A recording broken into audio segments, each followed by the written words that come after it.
di balik misa. Apakah Anda bisa membayangkan bagaimana rasanya orang yang pergi haji berkali-kali namun tak bisa melihat Ka'bah? Tentu menyedihkan, tapi ini kisah nyata yang terjadi di daerah Mesir. Inilah kisah 5 kali tidak bisa melihat Ka'bah. Berikut ini kisahnya. Sebut saja namanya Ibu Hasan. Ia memiliki seorang putra bernama Hasan yang taat beragama dan seorang yang berbakti kepada ibunya yang telah merawat dan menafkahi dirinya seorang diri setelah kematian ayahnya. Hasan tumbuh menjadi orang yang sukses, baik dalam pendidikannya pada sebuah universitas ternama di Mesir dan meraih gelar master maupun usahanya. Namun, satu hal yang luput dari pandangan Hasan adalah ia tak pernah tahu usaha apa yang dilakukan oleh ibunya sehingga bisa membiayai pendidikannya. Yang jelas, Hasan melihat bahwa ibunya adalah seorang ibu yang luar biasa dan mandiri sehingga bisa membuatnya seperti ini. Singkat cerita, sebagai bentuk rasa kasih sayangnya, Hasan pun mengajak ibunya untuk pergi haji. Biarkan semua biaya ditanggung oleh Hasan yang berbakti itu. Melihat penawaran demikian, sang ibu pun tak berpikir panjang lagi. Ia segera menerima ajakan putranya.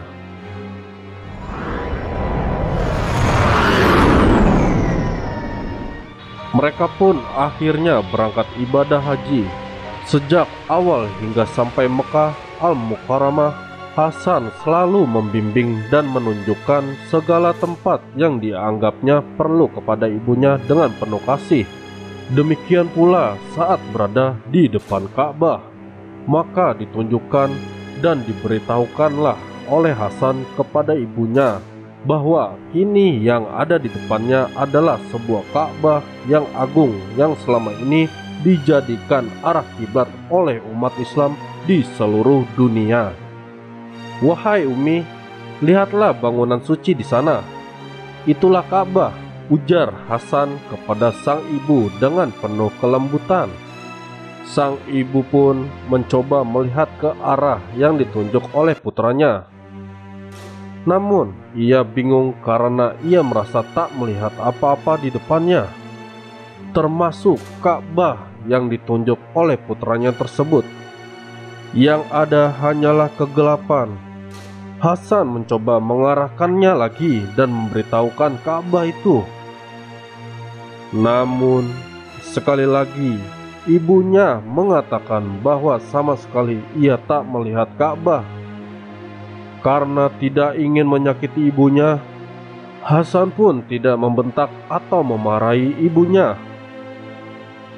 Hasan menganggap seolah tidak pernah terjadi apa-apa. Meski batinnya bertanya-tanya, ada apa dengan ibunya? Bagaimana Ka'bah sebesar itu tak bisa dilihatnya? Apa yang sebenarnya terjadi pada sang ibu?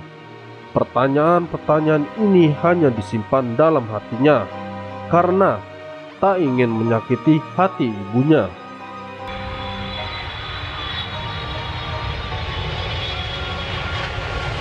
Mereka pun akhirnya kembali ke Mesir. Tentunya setelah berbagai ritual haji sudah ditunaikannya.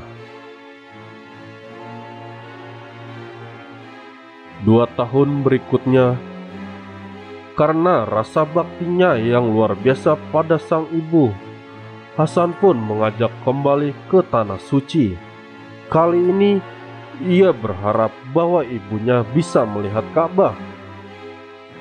Lagi-lagi, untuk kedua kalinya, Sang ibu dibutakan matanya oleh Allah Subhanahu wa Ta'ala, sehingga tak lagi bisa melihat Ka'bah. Hasan tetap berusaha menghibur hati ibunya dan tak pernah putus asa untuk membuktikan rasa kasih sayangnya sebagai seorang putra dan bisa berbakti dengan menunaikan rukun Islam yang kelima. Namun, hingga beberapa tahun kemudian, setelah 5 kali keberangkatan dirinya membawa serta sang ibu, beliau sama sekali hanya mengeluh gelap dan gelap. Seakan ibunya mengalami kebutaan ketika melihat Ka'bah. Merasa penasaran dengan apa yang menimpa sang ibu, Hasan mencoba berkonsultasi dengan seorang ulama besar di ibu kota negara itu. Ulama itu nampaknya memahami apa yang dirasakan oleh Hasan.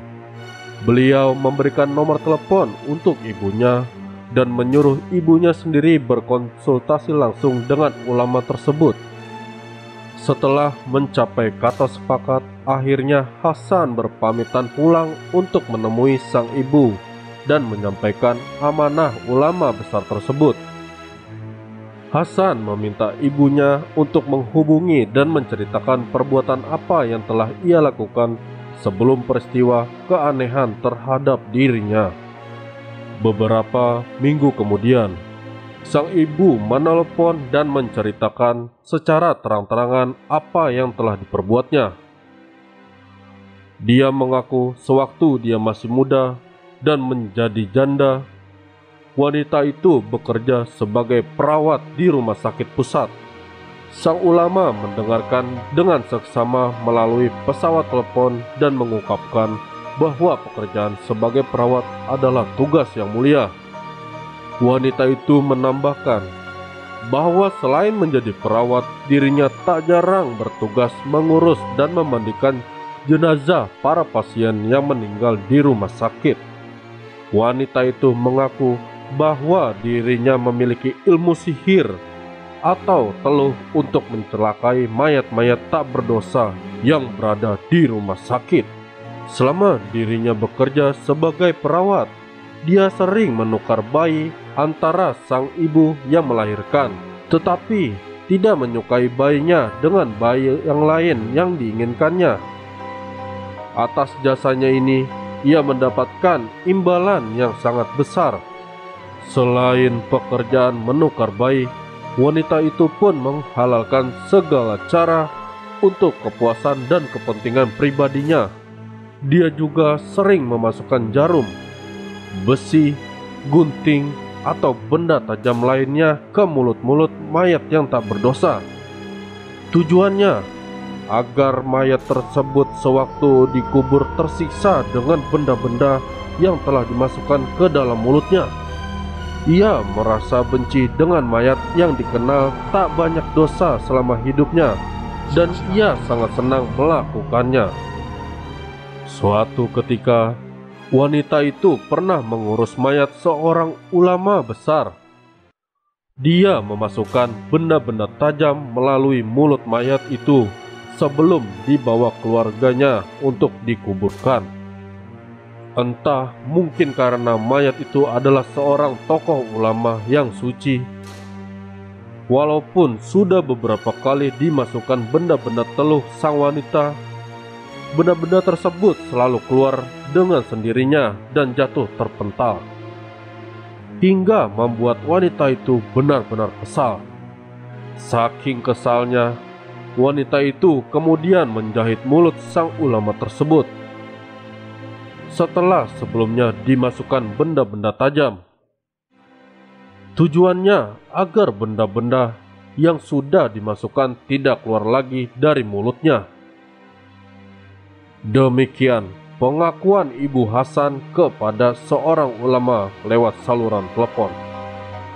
Sekejap ulama itu terdiam dan merasakan betapa sakitnya mendengar penuturan sang wanita durjana tersebut.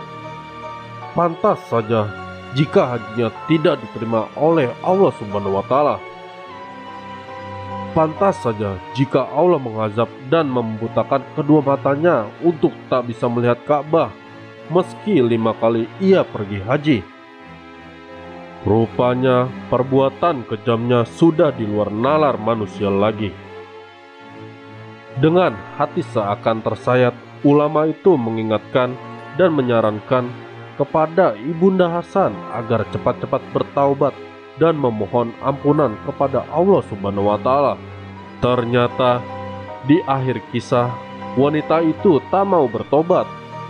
Menurut Hasan, anaknya tak lama setelah berkonsultasi ibunya meninggal dalam kondisi mengenaskan. Ketika mayatnya akan dikubur, tiba-tiba saja tanah yang telah digali mendadak sempit. Beberapa kali digali lebih luas lagi, tetap saja jenazahnya tidak bisa muat. Merasa lelah, akhirnya para pengantar jenazah satu persatu meninggalkannya. Hari pun berganti gelap dan Hasan menangis kebingungan dengan apa yang dialami oleh ibunya. Di tengah kondisi seperti itu, datanglah sosok lelaki berjubah hitam dari ujung kepala hingga kakinya. Wajahnya tak terlihat karena menunduk. Sosok itu berkata kepada Hasan, "Pulanglah engkau, biarkan aku yang mengurus jenazah ibumu. Tapi ingat, sewaktu kau berjalan, jangan sekali menoleh ke belakang." Akhirnya, Hasan meninggalkan area pemakaman. Namun, setelah beberapa langkah meninggalkan tempat itu, karena rasa penasaran dan kasihan dengan mayat ibunya, Hasan melanggar amanah untuk tidak menoleh ke belakang. Alangkah terkejutnya Hasan karena ia melihat mayat ibunya terangkat ke angkasa disertai jilatan api yang berkobar dengan dahsyatnya. Sedangkan sosok laki-laki berjubah pun telah raib dari pandangannya. Karena Hasan telah melanggar amanahnya barusan, jilatan api itu mengejar Hasan dan mengenai bagian wajahnya. Hasan berlari ketakutan sambil menahan pedih merasakan luka di wajahnya. Demikianlah kisah tragis yang menimpa seorang wanita yang selama hidupnya banyak berbuat dosa. Apakah Anda tidak ingin mendapatkan siksa kubur dan neraka nanti? Jangan lakukan apa yang telah dikerjakan oleh wanita itu dan profesi-profesi lain yang dibenci Allah Subhanahu wa Ta'ala. Semoga kita termasuk orang-orang yang terhindar dari siksa kubur dan neraka.